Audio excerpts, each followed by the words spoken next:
Pues volvemos nuevamente con todos ustedes y en esta segunda parte vamos a hablar de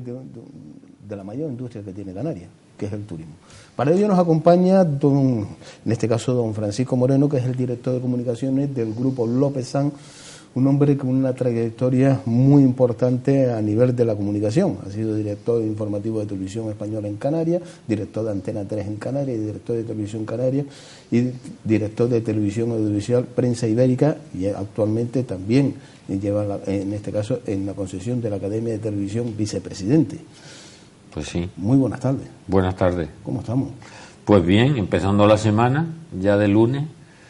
pero ya también con ganas de ver el horizonte de la Semana Santa ahí para poder descansar unos días, que la verdad que hacen falta. Oye, con todo este currículum, ¿cómo te has dado por estar con un grupo hostelero, un grupo como López San? Bueno, pues porque la vida te va conduciendo de un sitio a otro, y yo siempre he dicho que lo importante es estar entretenido y estar aprendiendo. En todo momento cualquier tarea o responsabilidad que uno haga la debe hacer desde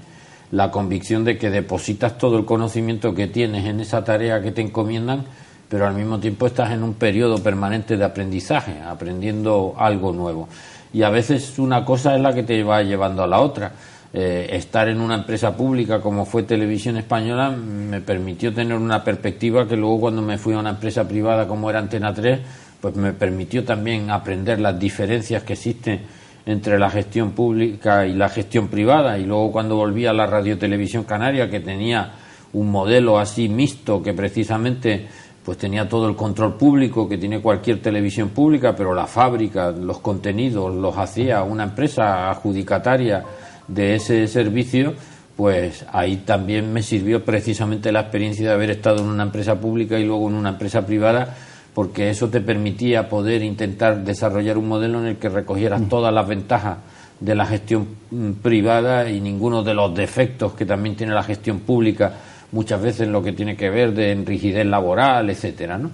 Y todo eso, el haber gestionado una radio-televisión autonómica, me sirvió para que el trabajo que luego desempeñé en Antena 3, en Prensa Ibérica, que tenía que ver mucho con las licitaciones que se estaban produciendo en ese momento para todos los concursos de TDT y para desarrollar un modelo de televisión local, pues también me ayudó. Y eso me llevó a Mallorca, que es precisamente donde están gran parte de las cadenas hoteleras nacionales más importantes y donde primero se desarrolló la industria turística en este país, y comprobé que alrededor, además del turismo, pues había todo un montón de servicios, etcétera, que hacen de esta actividad algo más que lo que todo el mundo interpreta, que parece que dedicarse al sector turístico es solamente pensar en los trabajadores que hay dentro de un hotel, pero hay muchas más cosas, ¿no? Cuando terminé esa tarea en Prensa Ibérica en el año 2013, tenía un proyecto para irme a desarrollar una nueva tarea en Miami, pero en ese momento tenía a mi padre enfermo y en una situación le habían detectado un cáncer y tenía un tiempo más o menos determinado, y me pareció que no era la ocasión para yo marcharme en ese último año que le podía quedar, y las casualidades de la vida, pues también la compañía López San, que había tenido un crecimiento muy rápido, se planteó la necesidad de tener a alguien específicamente dedicado a todos los temas de comunicación y relación institucional, y con lo que uno había aprendido precisamente a lo largo de la vida y con todas esas trayectorias que te acabo de referir, pues me vi aprendiendo a hablar de turismo y a conocer la realidad turística para poder realizar mi trabajo adecuadamente. Y eso es lo que me trae hasta este momento en el que estamos sentados hablando tú y yo. Pero veo que siempre ha estado en los nacimientos, podemos decir, ¿no? En la expansión. Pues sí, la verdad que he tenido siempre la suerte de poder estar en etapas en las que uno primero tiene que creerse lo que hace y hacerlo con la mayor de las convicciones, y cuando lo haces con la mayor de las convicciones no es para gestionar rutina, es para intentar hacer algo. Tuve la suerte, desde luego, en Antena 3 de vivir un proceso de expansión cuando se creó el nuevo Centro de Tecnología Digital, el que hoy sigue funcionando en Antena 3, me tocó montarlo a mí. Lo mismo ocurrió en la Radio Televisión Canaria, que estaba en aquel momento en un proceso que no había terminado de arrancar. Y bueno, en el caso de Lopesan, pues prácticamente todo lo que estaba hecho,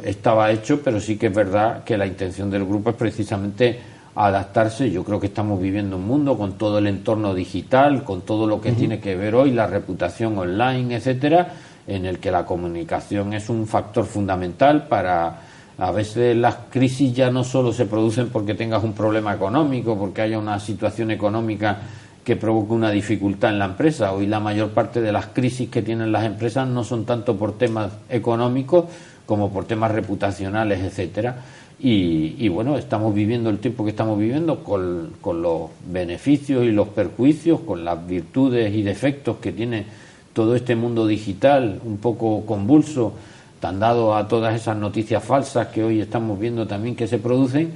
Y en ese contexto pues te toca desarrollar una tarea en un ámbito nuevo y hacerlo pues con la misma pasión con la que se ha hecho todo lo anterior.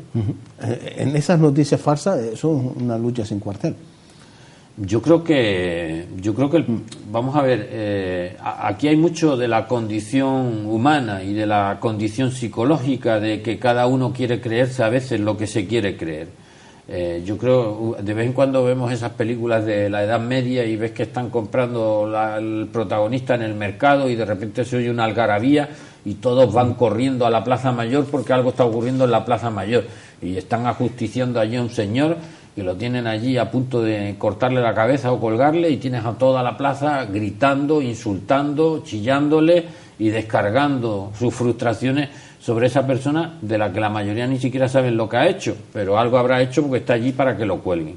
Yo creo que eso es un poco lo que nos ocurre hoy en las redes sociales. Todas las mañanas nos toca ajusticiar a alguien en esa red social y si no es por el señor Amancio Ortega anuncia que se va a gastar 300 millones de euros en aparatos para luchar contra el cáncer, y te vas a encontrar a un montón de gente criticando precisamente algo que, a mi juicio, pues lo único que habría que hacer es aplaudirlo.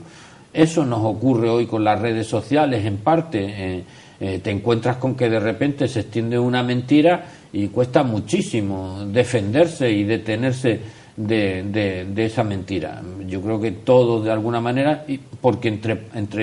entre otras cosas, todos tenemos ese instinto de curiosidad que nos lleva a detenernos cuando vamos por la autopista y se ha producido un accidente y hay más caravana por el lado contrario que por el lado por el que se ha producido el accidente, ¿no? Actualmente, ¿en cuántos países del mundo está implantado el grupo Lopesan? Pues Lopesan está presente. Lopesan actualmente está ampliando el portfolio de lo que son sus enseñas hoteleras, pero hasta ahora venía funcionando con la marca Lopesan, que es la que opera en los 3 hoteles que tienen meloneras, el Lopesan Costa Meloneras, el Lopesan Villa del Conde y el Lopesan Baobab, y funciona también con otra enseña que es la de IFA, que a través de IFA,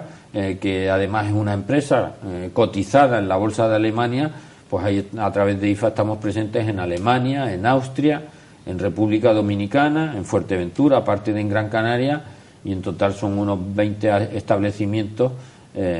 y unas 15.000 camas aproximadamente las que gestiona el grupo en esos 4 países. Cuando se implanta en Gran Canaria, en los hoteles que has hecho mención, y con la crisis turística que teníamos y la calidad del todo incluido, ¿no pensaba el grupo Lopesan esto no va a funcionar? Vamos a ver, hay dos modelos absolutamente distintos. Uno es los hoteles que uno se encuentra cuando adquiere una cadena, como se produce en el año 96 con la adquisición de IFA, que en ese momento atravesaba una situación muy complicada. Ya digo que es una empresa cotizada en bolsa, en su día creada por inversores alemanes. El grupo adquiere la mayoría accionarial de esa empresa, el resto está en manos de distintos accionistas, el 40 y tantos % restante, y flotando en la bolsa. Cuando adquiere esos hoteles, son hoteles que ya están hechos y están hechos de acuerdo a un planteamiento. Yo creo que uno de los problemas principales que tiene la industria turística en Canarias es que tiene una planta del siglo XX funcionando en el siglo XXI, y hay que traer buena parte de esa planta del siglo XX al siglo XXI, porque al final un hotel es casi como un coche. Si fuéramos con los coches de los años 70 estarían consumiendo más combustible, serían más inseguros,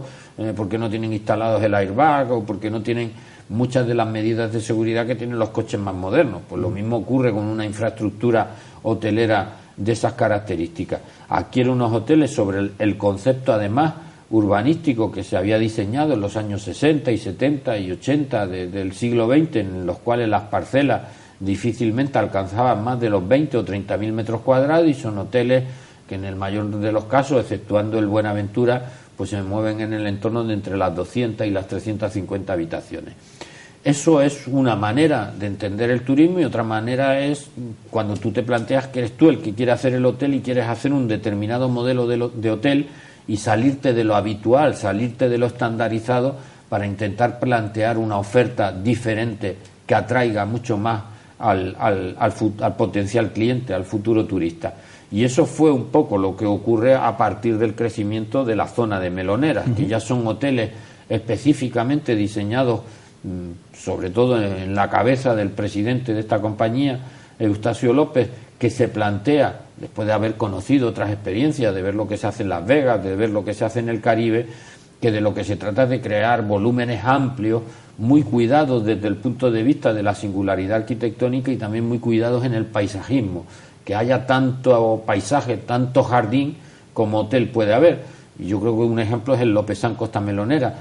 Ya el simple hecho de diseñar una estructura urbanística de parcelas de, en vez de 20 o 30.000 metros cuadrados, como decía, hacerlo de 110.000 metros cuadrados, que es la superficie que tiene el Lopezán Costa Melonera, o los 80.000 que tiene, los 70 y tantos mil que tiene el Baobab, pues ya eso te hace un planteamiento completamente distinto,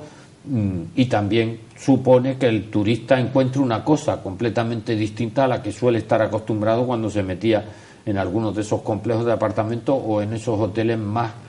pensados para el siglo XX que para el siglo XXI. Yo creo que hoy en día lo que va demandando el turista que busca calidad es precisamente espacios de esa naturaleza y ámbitos muy cuidados y muy estudiados desde el punto de vista de la arquitectura y el paisajismo. En la puesta de escena hablamos de las ferias de turismo, hablamos de Madrid, hablamos de Londres, de Berlín. ¿Está presente el Lopezán? Sí lo está. O sea, desde hace ya una decena larga de años, el grupo es de las pocas cadenas hoteleras canarias, o sea, de las pocas, lógicamente están todas las grandes cadenas hoteleras mallorquinas, Riu, Meliá, Iberostar, Barceló, etcétera, que siempre han tenido sus stands propios, y con la misma consideración Lopezán siempre ha tenido, independientemente del stand del oficial de la comunidad autónoma, la compañía siempre ha tenido su propio stand, tanto en Fitur como en la World Travel Market de Londres, como en la ITB de Berlín. Allí siempre hay un espacio muy localizado de Lopezán, donde se mantienen reuniones con todos los partners del sector, turoperadores, etcétera, y se abordan los nuevos proyectos en los que estamos, ahora muy involucrados y muy concentrados en la construcción de un nuevo establecimiento en República Dominicana, y en esas ferias pues siempre intentamos tener nuestra presencia, porque yo creo que también nosotros tenemos una personalidad muy definida y nosotros queremos seguir jugando en la misma división en la que juegan el resto de grandes cadenas hoteleras. ¿Se avanza en esas negociaciones o ya lo tenemos todo, como dice el dicho, tenemos todo el pescado vendido? Bueno, yo creo que a las ferias se puede ir con diferentes intenciones, y además depende de cuál sea tu rol. No es lo mismo que tú seas parte de una cadena hotelera que seas uno de esos políticos que tienen que, con su presencia, de alguna manera respaldan el destino turístico. Yo en esto lo que digo muchas veces es que, hombre, me gustaría, sobre todo cuando veo el stand de Canarias y veo que compañeros, sobre todo representantes políticos, etcétera, llegan desde el primer día, y los 3 días que están en la feria están en el stand de Canarias viéndonos unos a otros, que ya para eso nos vemos aquí, pues ya la verdad que lo que pienso muchas veces es que lo que estaría muy bien es que vieran el resto de la feria, que se salieran del stand de Canarias y vieran lo que se está haciendo en el resto del mundo, porque nadie está quieto en esta industria. Y en esta industria el que está quieto, el que se queda quieto, es el que se queda atrás, porque constantemente se está renovando la oferta, porque hoy en día el mundo cada vez es más pequeño, y a un alemán le puede dar igual estar 5 horas de avión para llegar a Gran Canaria que estar 8 horas en un avión más cómodo, incluso a lo mejor que el de las 5 que viene a Canarias, para poderse ir al Caribe y estar en una instalación, en un establecimiento hotelero que igual le va a costar un poco menos, pero encima va a tener más calidad que ese viejo apartamento al que viene a Gran Canaria. Y yo creo que para poder hablar de lo que estamos haciendo y que si lo que estamos haciendo está bien o no está bien, lo tenemos que poner en comparación con lo que hacen los demás. Y yo sí que creo que la feria es una buena ocasión para que aquellos que no pueden darse la vuelta por el mundo real, pues se lo den por el mundo virtual que se ve en una feria donde están presentes todos los países, todos los destinos turísticos, y yo creo que probablemente alguno cambiaría de criterio si sigue pensando que nosotros somos los que mejor lo hacemos, incluso no haciendo nada. Cuando valoramos y decimos, oye, ¿cuántos trabajadores tiene Lopezán? ¿Valoramos realmente cuando hacemos esa valoración de los trabajadores que tiene? ¿No crees que debería sumarse algo más? Oye, ¿cuántos trabajadores tenemos directos? Pero también, mire, indirectamente también generamos empleo. Mire, eso nunca lo valoramos ni apreciamos de las empresas ubicadas en Canarias. Indirectamente e indirectísimamente, porque le voy a poner un ejemplo. O sea, nosotros recibimos 16 millones de turistas al año, en el pasado año. ¿Usted cree que se venderían las mismas cervezas, o que las fábricas de cerveza o los distribuidores que traen cerveza de fuera venderían la misma cerveza si no hubieran 16 millones de personas que viniesen aquí a disfrutar de una semana de vacaciones? Pues seguro que no.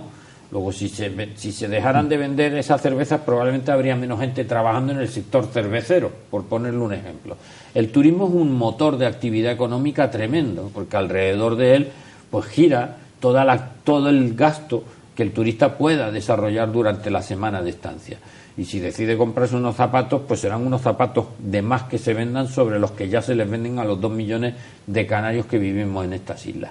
Eso en lo indirectísimo, o sea, eso en toda la actividad tractora que el turismo genera sobre el comercio, sobre las exportaciones, sobre cualquier otro sector, sobre la propia agricultura, sobre el sector primario. Si no fueran por todos esos hoteles, desde luego se estarían consumiendo menos productos de la tierra, etcétera. Eso indirectísimamente, como decía, e indirectamente si dentro de lo que es la gestión de un hotel hay una zona, un bulevar comercial, pues evidentemente si eso está arrendado a la pequeña y mediana empresa canaria y un señor pone un restaurante ahí, pues tendrá que contratar un camarero, aparte de los camareros que ya tenga el hotel, que tenga contratado la compañía Lopezán. Directamente son 4.000 proyectos de familia, como digo yo, los que ahora mismo viven de la actividad de Lopezán. 4.000 familias que diariamente van a trabajar a la compañía y tienen una nómina de alguna de las sociedades en las que se desarrolla la actividad de la compañía. Pero aparte de esos 4.000 trabajadores, pues perfectamente podríamos poner entre los que vienen con los camiones todos los días a descargar cosas, etcétera, esos que el dependiente de una tienda, de uno de los locales comerciales, de meloneras, etcétera, perfectamente podríamos estar hablando de otros 4.000 trabajadores. Yo comprendo que en el mundo en el que vivimos ahora haya más gente pendiente de lo que gana un empresario que de las preocupaciones que también un empresario se lleva a su casa o con los que se acuesta todas las noches pensando que pase lo que pase tiene que garantizar la nómina de 4.000 trabajadores todos los meses y que tiene que haber dinero todos los meses para garantizar esa nómina. Hombre, yo ni lo quiero colocar en el mayor de los héroes, pero creo que simplemente hay otros sectores de la economía donde pueden mover un dinero bastante parecido al que se puede mover en esta actividad turística, pero sin tener un solo trabajador, sin por lo menos tener esa preocupación. En la economía hay sectores productivos y hay sectores especulativos. Desde luego el sector turístico es mucho más productivo que desde luego especulativo. Esto no es un ordenador conectado a la bolsa de Wall Street viendo cómo mueves tus capitales, ¿no? ¿Apoyamos al sector empresarial? ¿Apoyamos a esos empresarios? Hombre, pues yo creo que si los apoyamos deberíamos apoyarlos más, que probablemente a título individual y anónimamente todo el mundo pues pueda terminar valorando eso. Creo que también algunos tienen un debate equivocado sobre que el turismo es destructivo para el territorio. Yo creo que en la medida en que seamos capaces de hacerlo de manera sostenible y sostenida y que sea una actividad de la que podamos vivir nosotros y también puedan vivir nuestros hijos y puedan vivir nuestros nietos, pues la estaremos haciendo sostenible, como digo, y en ese caso le preguntaría a quien no le guste que gran parte de nuestro desarrollo económico gira alrededor del turismo, que me diga alrededor de qué podría girar dando el empleo que ahora mismo dé el turismo, con todas las quejas que pueda provocar, que a pesar de todo siga habiendo mucha gente en el paro. Pero sobre eso lo que diría yo es que lo que probablemente no exista la sensibilidad necesaria. Yo vengo ahora de asistir a la primera piedra del nuevo hotel de República Dominicana y no se imagina usted la calidad, el respaldo institucional que se recibía allí, pero no se recibía porque seamos más guapos que nadie ni porque nos hayamos ganado a nadie por lo hacían porque ellos comprenden que una inversión de 180 millones de dólares, que es la primera parte de la inversión que vamos a realizar allí para el nuevo establecimiento de más de 1.000 habitaciones y la garantía de que eso va a generar más de 1.000 puestos de trabajo, pues en un lugar en el que se está saliendo del subdesarrollo, eso se agradece muchísimo. Como lo agradecíamos muchísimo los canarios, probablemente en los años 70 y 80, cuando el turismo nos daba unas oportunidades que nos permitían por primera vez pensar en no emigrar, que era lo único que habíamos hecho a lo largo de los años 50 y 60, como cualquier abuelo nos puede recordar de los que se marchó a Venezuela, a Cuba o a cualquier país de Sudamérica o de Europa. A partir de los años 60 vimos que el turismo nos permitía poder vivir en esta tierra y en ese momento éramos muy agradecidos con la actividad turística. Yo creo que eso se nos ha olvidado. Ese es probablemente el único reproche que yo le haría a la sociedad actual, que el turismo nos sacó del subdesarrollo, pero que si no seguimos preocupándonos por seguir mejorando esta industria, por hacerla competitiva, por seguir creando nuevos productos adaptados a los tiempos en los que vivimos, si no somos capaces de seguir teniendo esa preocupación, probablemente nos quedemos atrás y sean otros los que se aprovechen de esas ventajas en el futuro. ¿La apuesta del Grupo Lopezán es siempre avanzar en el mañana?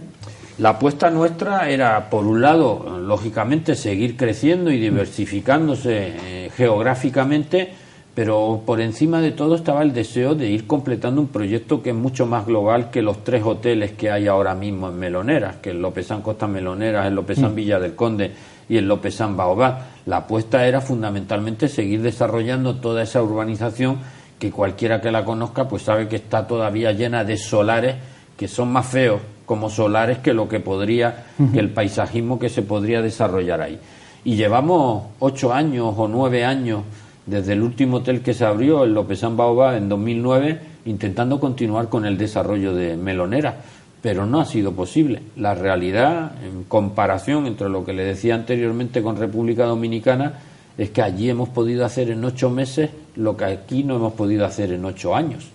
Y yo creo que eso es para que más de uno reflexione. Es que esas son las trabas que se encuentra uno con los ayuntamientos, trabas municipal, trabas insular, trabas regional, trabas. Se me quita la gana de los inversores. Hombre, desde luego, yo no sé, cuando los políticos dicen que van a hacer campañas para atraer inversiones extranjeras, lo primero que yo me pregunto internamente es que ya podían facilitársela a los que ya sin necesidad de ir a buscarlo fuera porque están aquí dentro, desean hacerlo y no pueden hacerlo. Yo este fin de semana leía en una red social a un señor de una empresa de Lanzarote que quería que en las salinas quería aprovechar las salinas para desarrollar la primera industria de acuicultura del pepino de mar, que por lo visto tiene un futuro enorme y que tenía un carácter sostenible y respetuoso con el medio ambiente, etcétera, pero la maraña administrativa que había en Canarias le había imposibilitado y el artículo era que se marchaban, que finalmente no iban a desarrollar el proyecto aquí, que probablemente lo iban a hacer en el sur de Portugal. Lo digo para que no parezca solo que uno se queja por los hoteles que no puede hacer, etcétera, sino que en términos generales yo creo que cualquier canario que se acerque ahora a una ventanilla de la administración pues se encuentra con que, por desgracia, hemos creado una legislación más pensada para impedir que para permitir, que tenemos en Canarias toda una legislación que al final te mete en un laberinto absolutamente esquizofrénico y que te puedes pasar de años. Mire, yo me he encontrado con casos kafkianos, como que se está discutiendo un expediente de impacto medioambiental, la administración lleva 2 años sin poder contestar todas las alegaciones que se han producido y a los 2 años te dice que el expediente ha caducado, porque si en 2 años no se resuelve,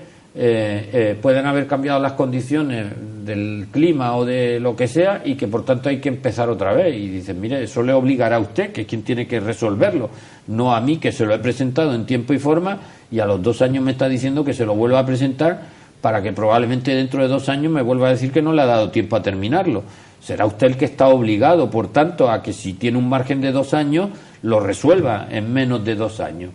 O que la CODMAC eleve una solicitud de información a los servicios jurídicos, y 8 meses después los servicios jurídicos contesten que es que la CODMAC no es competente para hacer esa pregunta. Entonces dicen, oiga, mire, para decirme que no soy competente para hacer esa pregunta, no debería haberse pegado 8 meses, me lo podría haber dicho a la media hora de presentar el escrito. En ese tipo de cosas,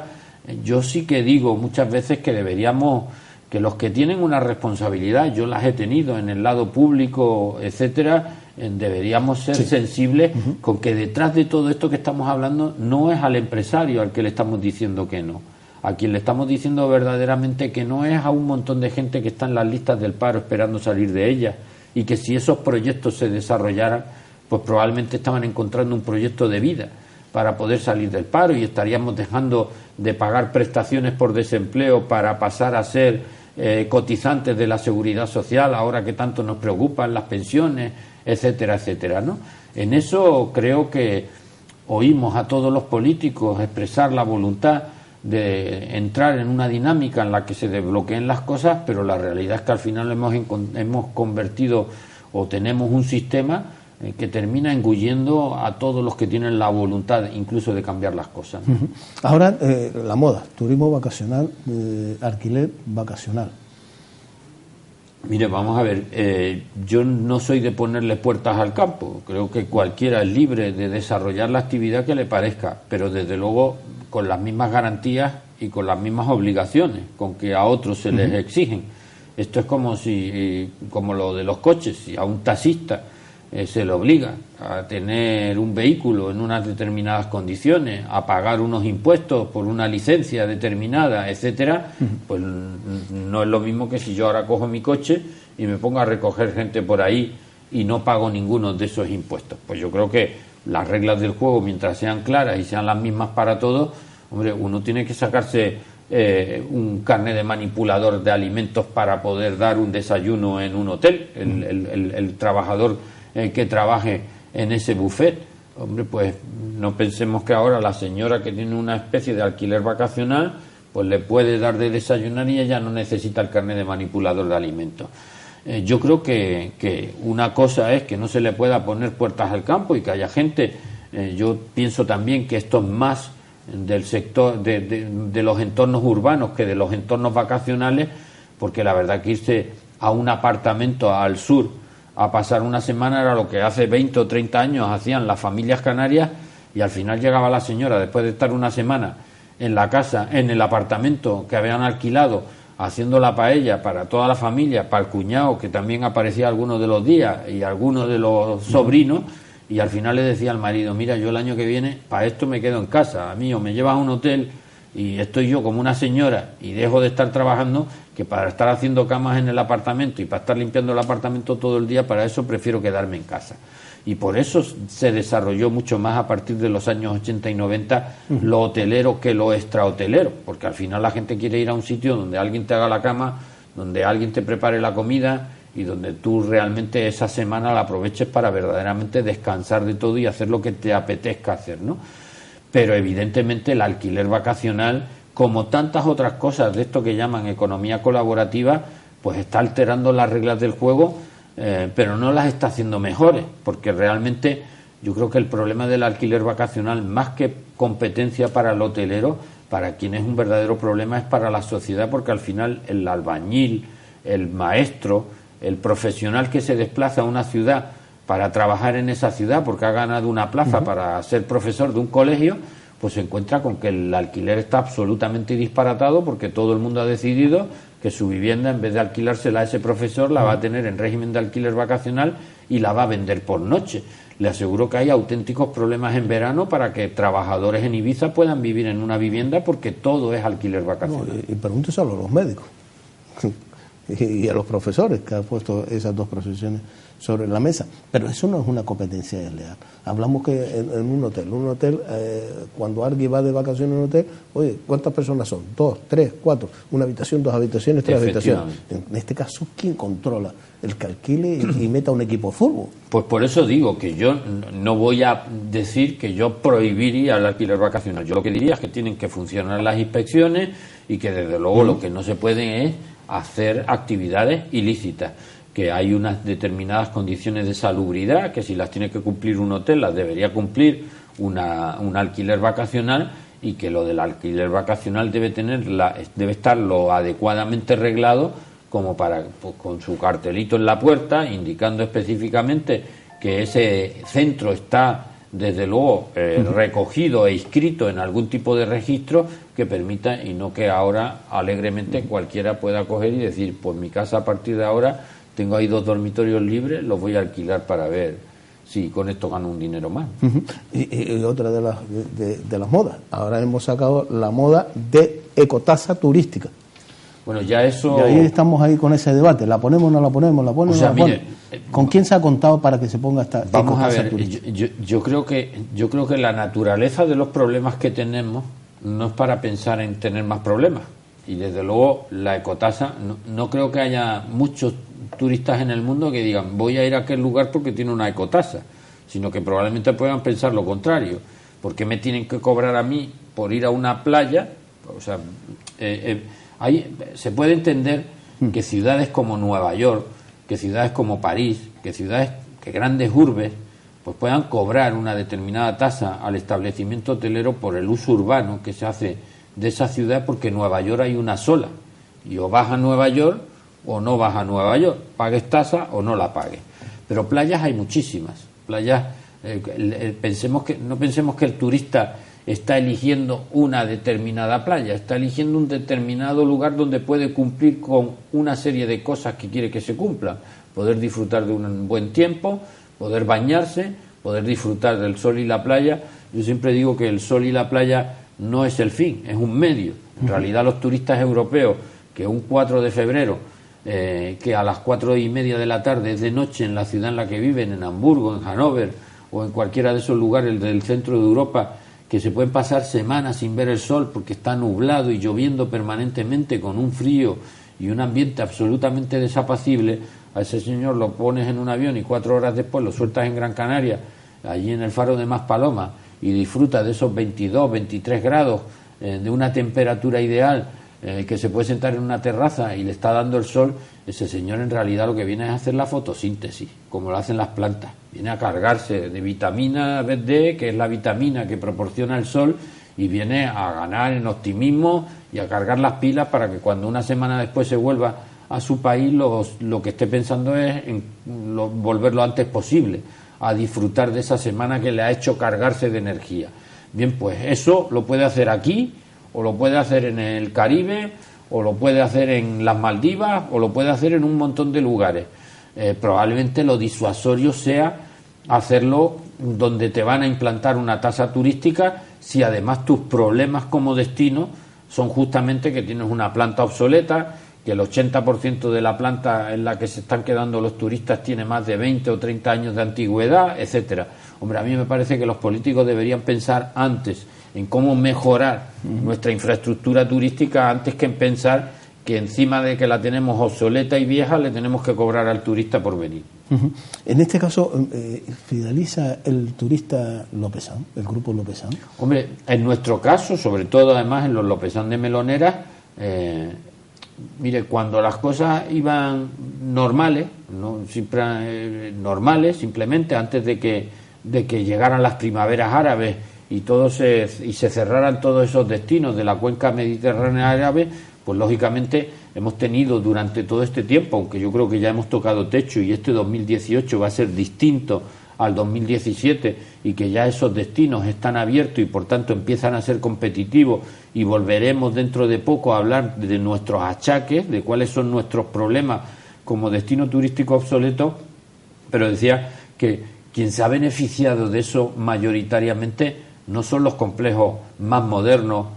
más a la última, que más satisfacen al turista. Quienes se han beneficiado son los que no estarían llenos si no fuera por esas circunstancias. Esos apartamentos de los años 60 con el mueble castellano todavía, que ahora está lleno por esas circunstancias que se ha ido produciendo después de las primaveras árabes. Pero el Grupo Lopezán, los hoteles, el Costa Meloneras, el Baobab o el Villa del Conde son hoteles que se demandan por sí solos, independientemente de las circunstancias que se produzcan. Es verdad que si se cierran otros destinos, pues todavía habrá más presión sobre el destino de Canarias. Pero no somos los que tenemos planta hotelera del siglo XXI los que más preocupados debiéramos estar por las circunstancias en las que se vuelva a normalizar la afluencia turística. Siempre lo digo, en 2000 teníamos 10 millones de turistas venían a Canarias en el año 2000. 10 años después, en el año 2010, venían 8,5. Estábamos en una curva absolutamente descendente. Y todo el mundo hablaba de que teníamos un destino obsoleto, que teníamos que renovar la planta hotelera, que teníamos que crear productos nuevos, que teníamos muy poca oferta complementaria, etcétera, etcétera. De repente aparecen las primaveras árabes, se cierran todos esos destinos y de los 8,5 terminamos en los 16 en los que terminamos el año pasado. Y todo el mundo diciendo que bien lo hacemos, pero en realidad nosotros no hemos hecho nada. Lo que no es más el demérito de los demás, de los destinos estos que se han cerrado, que el que nosotros en 5 años, al contrario, yo creo que hemos dejado pasar un ciclo excepcional entre 2011 y 2015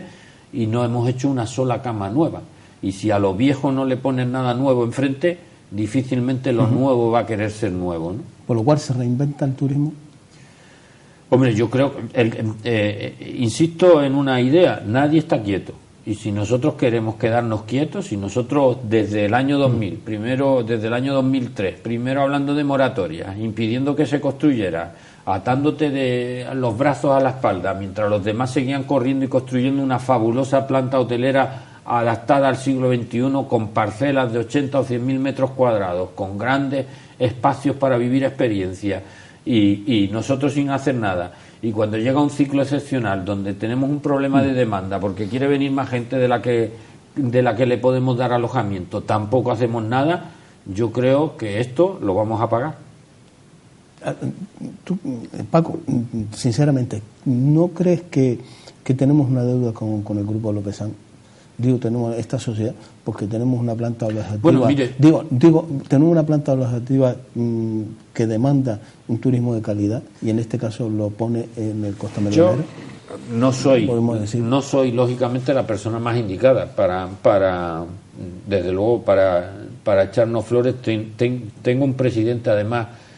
enormemente autoexigente, que nunca se queda satisfecho con nada, que si algo le parece que está bien, sigue pensando que todavía se puede hacer mejor. Y desde esa insatisfacción que él mismo tiene, con ese sentido de la perfección,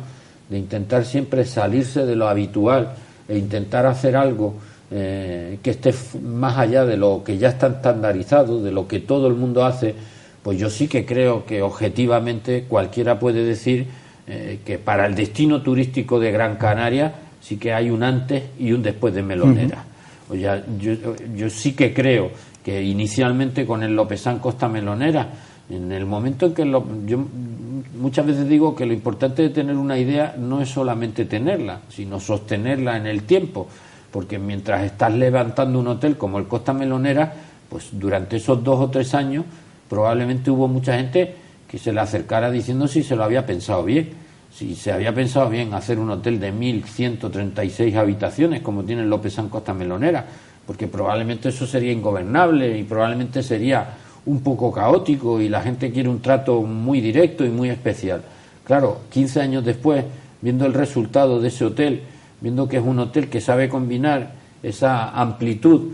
con el trato más exquisito y más cercano que se puede tener con el cliente, que ningún cliente que se queda en ese hotel tiene la sensación de perderse en un lugar, sino todo lo contrario, de poder disfrutar de muchísimos rincones, pero sentirse muy cálidamente acogido, pues lógicamente hoy es un éxito, pero mientras se estaba haciendo, pues había muchos que estarían pensando que eso iba a ser un fracaso. Yo sí que creo que las estadísticas, mire, las 45.000 camas de Playa del Inglés en 2014 produjeron un ingreso de 314 millones de euros. las 8.000 de Meloneras produjeron 220. Si el valor de las 8.000 se le aplicara a las 45.000, esos 314 pasaban a ser 1.000 y pico, ¿no? Hombre, para lo que es desde luego la apuesta por la calidad, pues porque siempre estamos discutiendo de números, de aspectos cuantitativos, si 15 son muchos o son pocos, y yo creo que de lo que debemos hablar es de calidad y no de cantidad. Y en eso el grupo Lopezán, pues yo sí que creo que la apuesta por la calidad y luego lo que significa de romper el status quo de que todas las grandes cadenas hoteleras siempre sean de fuera. Hombre, pues que alguien sea profeta en su tierra, pues yo creo que es una buena manera de actuar, independientemente de que vivimos en un país en el que hasta que no te mueres nadie te va a agradecer absolutamente nada, ¿no? ¿Va a afectar el Brexit al turismo inglés? Yo creo que sí, yo creo que estamos percibiendo claramente que el divorcio que se va a producir es un divorcio que además lo que hace es extender las distancias que había en ese canal de la Mancha, va a ser mucho más ancho ahora después del Brexit de lo que lo era mientras estaba y formaba parte de la Unión Europea. Quedan muchas incertidumbres todavía por despejar, pero es que hoy en día, hasta hoy, un turista británico tenía un problema y se iba a un hospital de la Seguridad Social y era un ciudadano comunitario. Yo no sé cómo va a quedar resuelto aspectos de esa naturaleza que indudablemente van a pesar en la decisión del turista británico, y sobre todo lo que va a pesar es el valor que la libra vaya finalmente a tener frente al euro. Actualmente era interesante para un británico disfrutar de sus vacaciones en un entorno del euro. Vamos a ver si esas paridades, esas diferencias que existen entre la moneda británica y la moneda europea se van incrementando y al final es un lastre. Yo creo que hay muchos factores de incertidumbre, pero que desde luego el turista británico está expectante, como lo estamos en el sector, para saber cómo se resuelve el Brexit. Don Francisco Moreno, se nos ha ido el tiempo volando y pues se sí, nos quedan muchas cosas en el tintero. Pues nada, yo encantado de, cuando usted quiera, seguir hablando de turismo, que como ve lo hago lo intento hacer con la misma pasión con la que he hecho el resto de cosas en mi vida. Gracias por estar con nosotros y muchísimas gracias por dedicarnos estos minutos que de verdad visto para poder captarlo, pues muy difícil con todo el trabajo que lleva al frente del Departamento de Comunicación del Grupo Lopezán. Muchísimas gracias por acercarnos un poco y darnos a conocer el Grupo Lopezán. Muchísimas gracias a ustedes. Pues nos vamos y le dejamos a ustedes con la programación de Canal 4 TV, cerrando esta entrevista con el director de comunicaciones del Grupo Lopezán, don Francisco Moreno. Gracias por estar con nosotros.